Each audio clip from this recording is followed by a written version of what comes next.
যুক্তরাষ্ট্র ইরানের চাপ উপেক্ষা করেই লেবাননের দক্ষিণে সেনা বহাল রেখেছে ইসরায়েল। এর মাঝেই যুদ্ধবিরতি নিয়ে আলোচনার পঞ্চমবারের মতো বৈঠকে বসতে যাচ্ছে তেল আবিব ও বৈরুতের প্রতিনিধিরা। এমন পরিস্থিতিতে নিজ ঠিকানায় ফিরতে শুরু করেছেন বাস্তুচ্যুত লেবানিজরা। তবে ইসরায়েলের প্রতি প্রবল অবিশ্বাস তাদের রয়েই গেছে।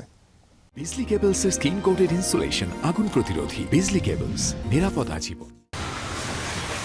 স্থায়ী শান্তি চুক্তি নিশ্চিতে যুক্তরাষ্ট্র ও ইরানের অন্যতম প্রধান ইস্যু হয়ে দাঁড়িয়েছে লেবাননের যুদ্ধবিরতি। দুপক্ষের প্রবল চাপের মুখেও এখনও আপোষ করতে নারাজ ইসরায়েল। সোমবার ইসরায়েলি পার্লামেন্ট নেসেটে আয়োজিত এক বৈঠকের পর লেবাননের দক্ষিণে নিরাপত্তা অঞ্চলে সেনা উপস্থিতি বজায় রাখার ঘোষণা দিয়েছে তেল আবিব। জানিয়েছে ইসরায়েলি সেনা ও বেসামরিকদের প্রতি হুমকির মোকাবেলায় নেওয়া হয়েছে এই সিদ্ধান্ত।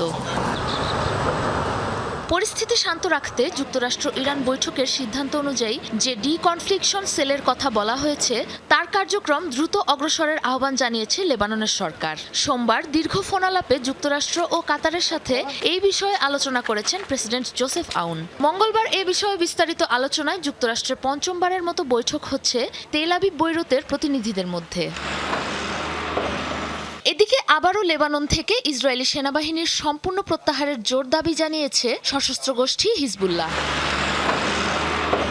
চলমান যুদ্ধবিরতির উপর ভরসা করে নিজ নিজ ঠিকানায় ফিরতে শুরু করেছে বাস্তুচ্যুত লেবানিজরা। তবে ইসরায়েলের উপর আস্থা নেই তাদের। যে কোনো সময় হামলা শুরু হলে আবারও ঘরছাড়া হওয়ার উদ্বেগ নিয়েই ফিরছে ধ্বংসস্তূপে। আমাদের তো যাওয়ার আর কোনো জায়গা নেই, তাই ফিরে এসেছি। যদিও ইসরায়েলকে কোনোভাবেই বিশ্বাস করি না, আমাদের নিশ্চিহ্ন করতে চায় তারা। তাদের চাওয়া আমরা যেন কখনোই নিজেদের ঠিকানায় ফিরতে না পারি। লেবাননে যুদ্ধবিরতি উপেক্ষা করে চালানো ইসরায়েলি হামলায় প্রাণহানির সংখ্যা ছাড়িয়েছে 4,000। পুরোপুরি গুড়িয়ে দেওয়া হয়েছে 11,000-এরও বেশি অবকাঠামো। সাবরিনা নুসরাত, যমুনা নিউজ।